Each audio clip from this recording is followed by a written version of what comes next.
এমন কাণ্ড কি তোমার সাথে কোনোদিন হয়েছে? বা এটা যদি তোমার সাথে হয় তুমি কি করতে? হাই, ভিডিও দেখে বুঝতেই পারছো এটা অনেক আগের ভিডিও। চিনি তখন অনেক ছোট ছিল। আমি পাঞ্জাবি নিয়ে প্রতিদিন এমন করি, তাই সে বলছে আমায় দে, একদিন না হয় আমি করি। ভেবে দেখো, তুমি কোনো একজনকে পছন্দ করো, তার ভিডিও দেখো, তাকে তোমার খুব ভালো লাগে, এর জন্য তুমি স্ক্রিনশট তুলে রাখো, তার কাছে কাজ বানাতে চাও। আলটিমেটলি কোনো না কোনো কারণে তুমি তার কাছে অর্ডারটা করতে পারোনি, কিংবা তার সাথে কোনো যোগাযোগ করতে পারোনি। এইরকম মনের দুঃখ বলো যাই বলো, এই ভাবনা নিয়ে তুমি অন্য কোনো একজনের কাছে অর্ডার করতে যাও, আর গিয়ে দেখো এই মানুষটা সেই মানুষটা, তো তখন তোমার কেমন লাগে? হ্যাঁ, ঠিকই শুনেছ। দুর্গাপুজোর প্রায় অনেক মাস আগে বলতে পারো, আমার পরিচিত একজন ভাই, সে আমাকে জানায় তার রিলেটিভ ওই দিদির ছেলে কিংবা এই ধরনের কোনো সম্পর্ক, আমার যতদূর মনে হচ্ছিল, তার জন্য একটা পাঞ্জাবি বানাবে।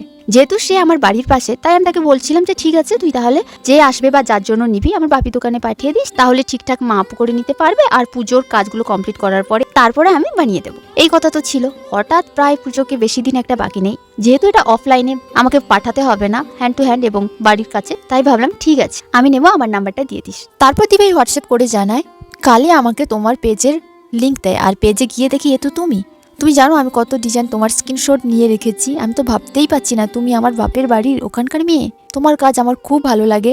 তারপর দিভাই মেরুন কালার সিলেক্ট করে, আর ডিজাইন বলে তুমি তোমার মতো ভাবে করে দিতে পারো, শুধু তুমি আমাকে সপ্তমীতে দিও। পাঞ্জাবির সাথে একটা পাজামাও নিয়েছিল, পাজামাটা আমার কাছে ছিল না, ওটা সরাসরি দোকান থেকেই আমি দিয়ে দিতে বলেছিলাম বাপিকে। এবার আসি আমার বানানো কুর্তিটাতে। তোমরা অনেক অনেক ভালোবাসা দিয়েছো, তোমাদের সবাইকে থ্যাংক ইউ গো। সুদীপ তার কমেন্টটা না পড়ে থাকতেই পারলাম না। তোমার এই কুর্তিটার ভিডিও দেখার জন্য ওয়েট করেছিলাম। যাই হোক, এত দিন পর দিলে, খুব সুন্দর লাগছে গো। থ্যাংক ইউ সুদীপদা। ফাইনাল ভিডিও এবং ছবি কোনো কিছুই আমার কাছে তোলা ছিল না, ঠিক এই কারণের জন্য এতদিন লেট হয়েছে বলতে পারো। তোমাদের সবাইকে থ্যাংক ইউ গো। আচ্ছা, তোমরা তো বলছিলে দিভাই লাইভে কবে আসবে, আড্ডা করব, গল্প করব। তোমাদের বলে দিই, অলরেডি 2 দিন ইউটিউবে আমি লাইভ করে নিয়েছি। এখন তো প্রায় রিপিট ডিজাইনের কাজ আছে, এই জন্য আমি আর ভিডিও করছি না। ঠিক এই কারণেই বলতে পারো লাইভে আসার সুযোগ পাচ্ছি। কালকে রাত 8টাতে এসেছিলাম, আজকে সানডে, আজকেও রাত 8টাতে আসবো, 8টা থেকে 9টা।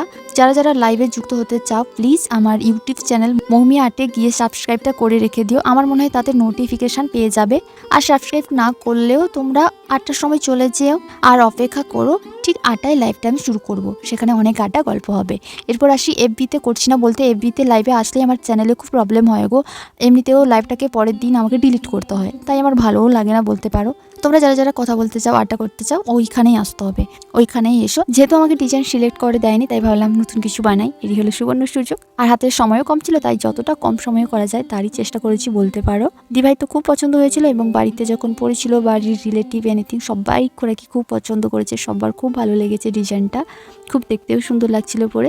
সবাইকে থ্যাংক ইউ। তোমাদের এই ডিজাইনটা কেমন লেগেছে জানিও। দেখা হচ্ছে কালকে।